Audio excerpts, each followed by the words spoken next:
Once again, Decoder Ring Theater presents another page from the casebook of that master of mystery, that sultan of sleuthing, Martin Bracknell's immortal detective, Black Jack Justice, starring Christopher Mott as Jack and Andrea Lyons as Trixie Dixon, girl detective.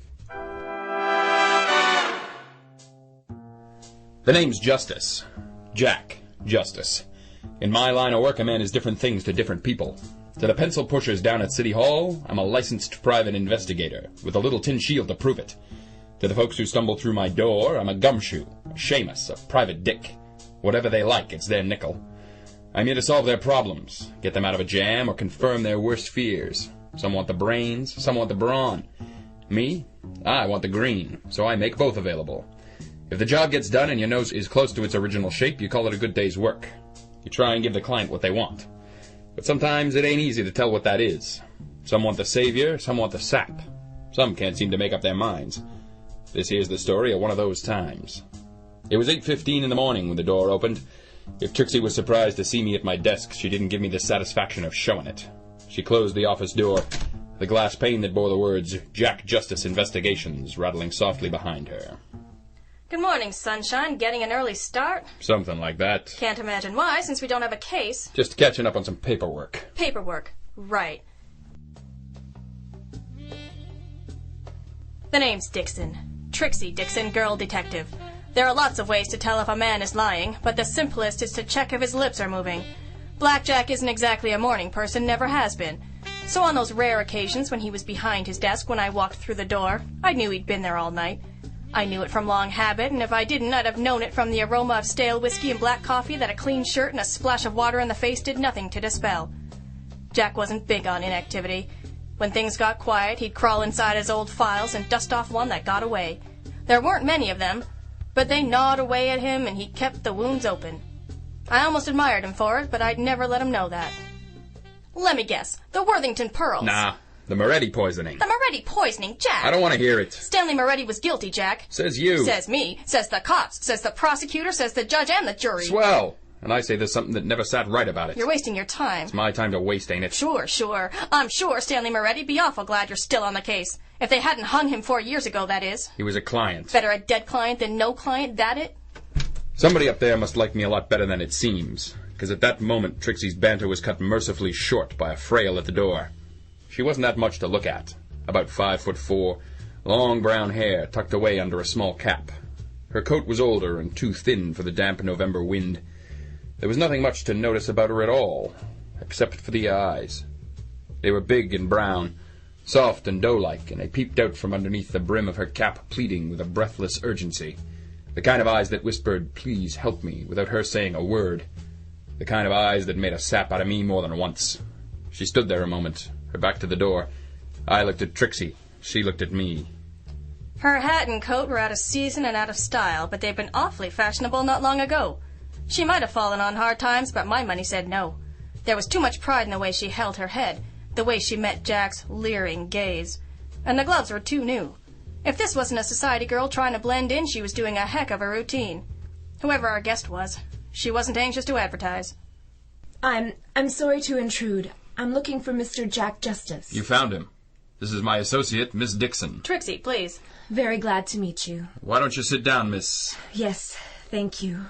I'm afraid the coffee is neither very good nor very fresh, but it would certainly help to warm you up. Would you care for a cup, Miss... No, thank you. No coffee. Well, it doesn't take much of a detective to figure out you'd rather leave names out of this, at least until we've heard your story. Is that so? Thank you. Yes. Why don't you begin at the beginning? I hope I can rely on your discretion in this matter, should you decide to take my case on. Discretion is my middle name. Mine's Cynthia, but you can count on me, too. If it helps you, why don't you lay things out in the hypothetical, and we can let you know if we can help. Hypothetically, of course. Of course. Thank you. That might be best. The story's not a very original one, I'm afraid. A young girl, very much in love with a certain young man, sends him letters telling him so in no uncertain terms, and receives the same sort of letters back from her love. Time passes, not very much of it looking back, but an eternity of warm summer nights to two people who have every expectation of more, and every day they cannot be together, there are letters. Then the war came, and the young man, like so many young men, goes off to fight. More letters flow between them. The letters speak of memories they shared and dreams they never would. My handkerchief? Thank you. The young man was killed? Yes. Yes, he died in Italy, and part of me died with him. Forgive me, I can no longer maintain the pretense. In time I learned to live again, and even to love, after a fashion. Not with the same flaming passion of youth. That was for him alone. But a good man, a trustworthy and dependable man. My husband. I understand. The youthful letters that lost love sent to me have been my comfort. My husband is a decent man and allows me my privacy. I never had to worry about him discovering them. Until... I beg your pardon? Forgive me, ma'am. You wouldn't be here if there wasn't an until or an unless coming up fast. Of course. In all the years that I was comforted by those letters, it honestly never occurred to me to wonder... What became of the letters you sent him? How did you know? Forgive me, ma'am, but as you say, the story's not that original. We've dealt with this kind of situation before. We're willing to play it however you'd like, and no one needs to hear a word about it. But I think it's time we laid our cards on the table. How do you mean? Your name would be a real good start. Must I? I'll double your usual retainer. Sorry, precious. If trouble calls, we can take a lot of heat for you, but we can't protect you if we're in the dark. Besides, it's bad for business. I see. My name is Donna Ryan. Jack's eyes narrowed and his jaw set hard behind his smirk. Donna Ryan, wife of industrialist Clarence Ryan. The Ryans drew a lot of water in this town. This might be more trouble than it was worth. Jack glanced at me. I shrugged a little. We did need the case, but did we need the headaches? I was doing mental arithmetic, adding up the pros and cons on an invisible ledger. Jack's eyes drifted back to Mrs. Ryan. I wondered what he was adding up. The Ryan dame looked down at her shoes. Her whole body was shaking, trembling in a way that had nothing to do with the draft through the office window. She'd touched up her face before she came in, but this close I could see that a lot of tears had wandered past those eyes in the last few hours. She was terrified. Terrified of everything. Everything she had and everything she'd lost. We knew who she was, and she was almost sure we'd use it to our advantage. That tore it. Have different things to different people, but I'm a blackmailer to nobody. All right, Mrs. Ryan, take a breath and relax a little. I won't promise that everything's going to be fine, but we'll do our best to make it so. Your letters have come home to roost, have they? In a manner of speaking. It was just last night when a messenger arrived at my home. He delivered an envelope which contained a single letter in my own girlish hand, written shortly before the war. It also contained this. Trixie? Single page, handwritten, on the letterhead of the messenger company, probably written at their office. The text is short and to the point. Reply tomorrow, 8 p.m., Metrolite Hotel, room 314. That's it? That's all. That's odd. Why odd? You said you'd handled this sort of thing before. Yes, Mrs. Ryan, but usually but the blackmailer will include a little more information about their terms. An amount would be a common thing to include, or at least a more direct suggestion of consequences. I can well imagine the consequences. These kind of people don't usually have that much imagination. Could mean anything. Could mean our mutual friend is new at this. That might work to our advantage. I see. It's your party, Mrs. Ryan. How do you want us to handle this? I'd like you to take care of it. Forgive me, ma'am. It's not that we're dense. It's just that could mean anything, including a whole range of services we don't supply. I know this is difficult for you, but we've got to get specific if we're going to cut to the happy ending. I was young, in love. Some of these letters are very indiscreet. I must have them back. There's no guarantees in this kind of case, but the house odds say grit your teeth and pay up. If our mutual friend gets wise after that, well, there are ways of keeping him to the bargain. Him knowing that you've got someone in your corner usually helps. Do you want us to negotiate the purchase of the letters, Donna? This envelope contains $10,000. It's all I can raise on such short notice. I could probably get another 20 together in a few days, but any more than that and my husband would be sure to notice. Trixie, can we write up a contract for Mrs. Ryan? No contract, nothing in writing. At least let us give you a receipt for... No, nothing, please. I don't want to make things worse. Then don't hand a total stranger $10,000 and hope for the best. I'd have to be either crooked or a fool to take it. Trixie, write out a receipt for Mrs. Ryan. Put a note on it that it's for a retainer. Retainer? A little high, I'll give you that. But it reads better than hush money. Mrs. Ryan signed the receipt. She didn't like it much, but she did it all right. I felt for her, poor thing. She stumbled her way into what most girls would call a happy ending. Most girls whose hearts weren't buried under a small white cross somewhere in Italy, that is. She'd lost everything once, and it was up to us to see it didn't happen again. I've never trusted blackmailers. If that sounds obvious, you've probably spent very little time in the company of scum, and your mother must be very proud of you. There's a certain logic at work in the criminal mind, a certain gray-collar work ethic that says, don't mess with me, and I won't mess with you. Blackmailers? Anyone who's that much of a natural-born coward will do anything at any moment just 'cause he's afraid. And old Squarejaw wasn't known for his subtlety. So before we kept our date at the Metrolight, I took a few extra precautions. Here we are, Trix. Room 314.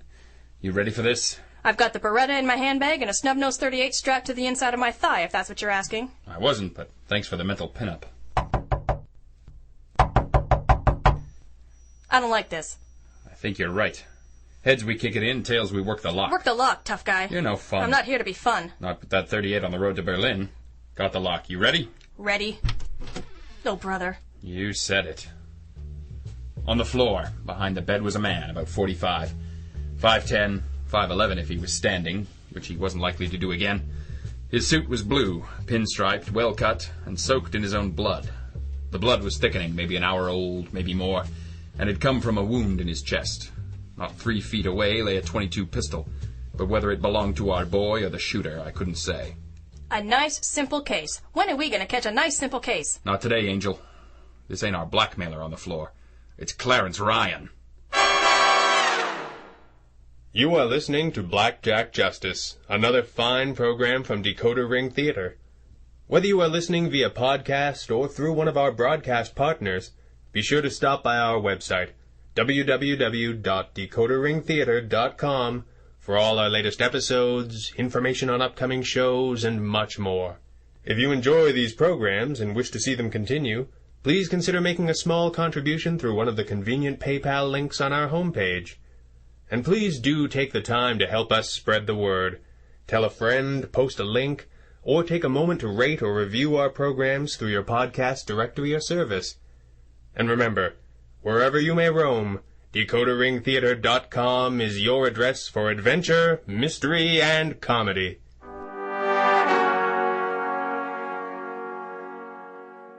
Jack dialed the front desk and asked for the police. The boy at the desk had been too busy with a dime novel to pay much attention when we'd walked past him, so Jack figured I could slip down the fire escape to give our client the heads up without both our licenses getting pulled.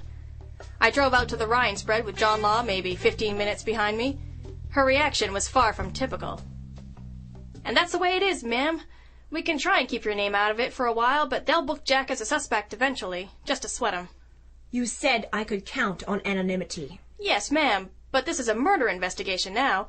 Unless the cops find your husband's killer on their own, they're gonna need every lead they can get their hands on. That is not your concern. My husband did not retain you. I did. I wanted the matter closed as soon as possible. Obviously, Clarence became aware of the blackmail scheme and foolishly tried to intercede to protect me. He was a good man, Miss Dixon. He gave his life to protect me from public shame. It seems wrong now to come forward. Forgive me for saying so, Mrs. Ryan, but that seems like a pretty convenient way to see things. Don't be impertinent. Mr. Justice and yourself were given a very generous retainer to see this matter through. I now consider it closed. Good day. I couldn't make heads or tails of it. I headed back to the office and waited for Jack. He sailed in close to 7 the next morning, a relatively light grilling by his standards. We'd caught a break. The doorman remembered Jack coming in at least an hour after Clarence Ryan got stiffed, according to the ME's report. He didn't even look like the boys in blue had worked him over that much. And he always kind of looked like that. I reckoned he'd got off easy. I don't think they're done with me yet, Trix. There's a prowl car out front with a couple of thick-necked bulls in the front. They're watching us for the moment. We should try and pin this one down before we get in too deep. The client says let it lie. Then the client is in shock, Or what? No, it doesn't make any sense. Why would she spill her guts to 2 private dicks, then off her husband in a sleazy hotel? That where this was headed? Something like that. If I know Lieutenant Sabian, he's given me enough rope to lead him to whoever was in that room when Clarence Ryan knocked on the door. So what do we do? That. We do exactly that. Get your hat. We didn't have much. A receipt for the first and last $10,000 retainer we were ever likely to see. A musty old letter from a girl who'd become a woman who'd become a widow, and a hastily written note on the letterhead of a messenger company. Look, buddy, we're just a delivery service, but our clients expect some kind of privacy too, you know?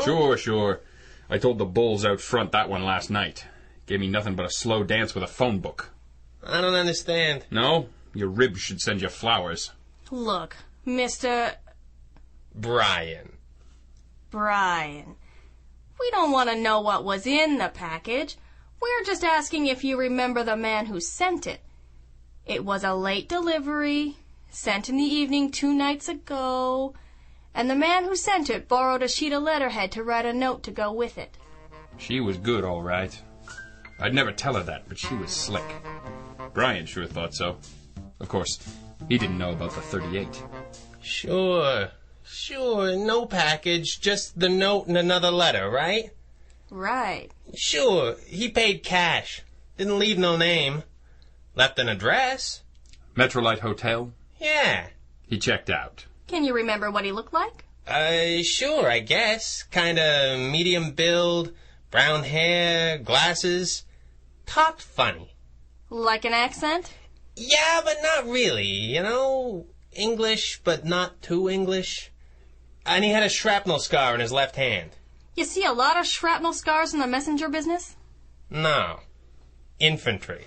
That narrows it down to half the guys in town, including you and me. Thanks for your help. Sure. Oh, hey, listen. It was a late delivery, but it wasn't a late drop-off, if that helps you. What do you mean? He came in around noon. Asked for delivery after 6. Paid extra. Pal, I'm begging you. The name on the envelope. You infantry? Yeah. Italy? You name it. Aw, heck. The name was Ryan. Just Ryan? No Mr. or Mrs.? Nah, just Ryan. Thanks, pal. Come on, Trix. I could use a shot of breakfast. We settled in at a dive around the corner called Dugan's. I wasn't sure how Jack's war stories trumped my eyelash batting. He said you had to be there. Be glad you weren't. But halfway through his bourbon, he started making sense. If you were going to blackmail a lady, what's the one thing you'd make sure to do? I'm too sleepy for the Socratic method. Spill. Our blackmailer asked for delivery after 6, when he could expect the man of the house to be home, and the envelope was addressed to Ryan, which means if the mister had been there, he'd have opened it. Right? Stands to reason. Let's have another drink and read each other love letters. Jack leaned on the bell of the Ryan Plays Hard. There was none of his usual smug self-satisfaction in his eyes, so I knew he wasn't looking forward to testing his theory. If he was right, his news would be even less welcome than the message I'd brought the night before. Jack pushed his way past the houseboy. I followed him quickly. Across the street, our shadows in the idling patrol car watched with all the subtlety of a brick through a window. You! I told you last night. You talk to us now or you'll do a great deal more talking later, and it'll be to a judge. It's up to you, but my way's easier. Please, my husband is dead. Stop it! If you gave a damn about your husband's death, you wouldn't be protecting his murderer. How dare you! I said stop it! There isn't time for the Debutante Dramatic Society. Look out that window. See that patrol car? Yes. They'd rather not come in here themselves. Out of respect for you and your family. The Ryan name carries some weight in this town. It won't if pictures of a police raid are in every paper in town, so they're letting me do this my way. I don't know what you're talking about. Why would they raid my house? They'd be carrying out a search warrant, looking for some old love letters. And they'd find them, too. Why are you doing this? Love letters sent to you years ago from a man that died in the war. Love letters written in a hand that matches this note sent 2 nights ago from a messenger company downtown. A hand that matches the signature in the register of the Metrolite Hotel, room 314. He's changed his name, probably more than once. The letter you left with us says he used to be my darling Mike. Stop it! How dare you! He showed up at the door about an hour before Miss Dixon arrived with news of your husband's death. That's about right, isn't it? Stop it! Darling, I've returned at last. I've killed your husband so we can be together. That was the line, wasn't it? Wasn't it? You can't prove any of this! Maybe I can, maybe I can't. But there's a few questions you need to ask yourself before you make me try. Questions? You're not going to like this, Donna. You've got to listen. This lost love of yours. Where's he been all this time? The war's long over. I hear he's picked up an English lilt. English, mind you, not German or Italian or even Japanese. I don't know how he came to be officially dead. That kind of thing can happen in war. You can believe whatever he's told you if you like. But where's he been all this time? Before you become accessory after the fact in the murder of your husband, you need to ask yourself why this once-in-a-lifetime love of yours started a new life somewhere else. Stop it! Get out! If I get out, the law comes in, and both of you can hang. Jack. Mrs. Ryan, the blackmail note... There was no blackmail! There was, Mrs. Ryan. But not the kind you think. You received a package containing one of your old love letters. You assumed the sender meant to blackmail you. but he paid extra for evening delivery. The note wasn't meant for you.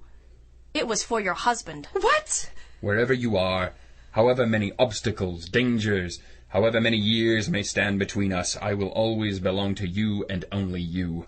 My one true love, I will always be yours and yours alone. You wrote those words, Mrs. Ryan. You assumed the package was for you, and you assumed it was the first of its kind.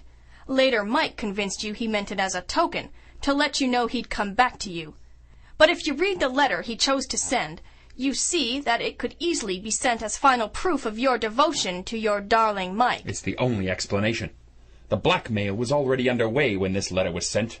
That's how your husband knew about our mutual friend at the Metrolight Hotel. Darling Mike wasn't charging your husband for your letters. He wanted money to stay away. That letter was meant to prove to your husband that he'd lose you if darling Mike returned. Maybe your husband would have paid to keep him away. Maybe he'd have paid to spare you the pain of knowing what a louse your one true love was. We'll never know. We may never know for sure just what went wrong, why darling Mike put a slug through your husband's heart. But he wasn't through. He knew about the letter that had gone astray, guessed you must have it, and showed up at your door with tears in his eyes and a paper-thin story on his lips. Isn't that right, Mrs. Ryan? Oh, my God! One way or another, Mrs. Ryan, the right thing is going to happen. Stay ahead of the curve. It's only been a few hours. Come with me down to the station. Tell them who killed your husband. Tell them where he is. Why are you doing this? Keeping you out of jail? Because you're our client. She did it all right. Came downtown with us and spilled the whole story. The cops had darling Mike in custody in an hour. Jack's bluff about the cops and the search warrant caused no problems, since she wasn't charged with a crime. The papers were full of it for a while, but Donna Ryan was in Europe by then, and as far as I know, she's never come back. She never called for the retainer either.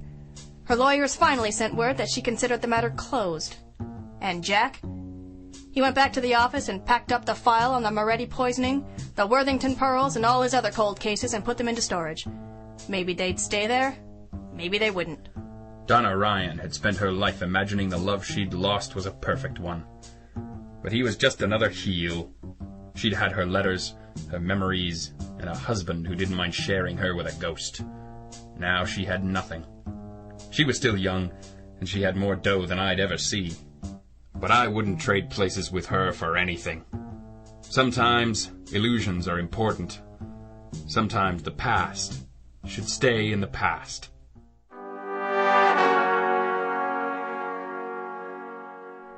Blackjack Justice, Episode 1, Justice Served Cold, was written and directed by Greg Taylor, and starred Christopher Mott and Andrea Lyons, with additional voices provided by Shannon Arnold and Greg Taylor. This recording and the story, characters, and situations depicted within are the property of their author and creator, and protected by copyright. Until next time, remember, DecoderRingTheater.com is your address to adventure.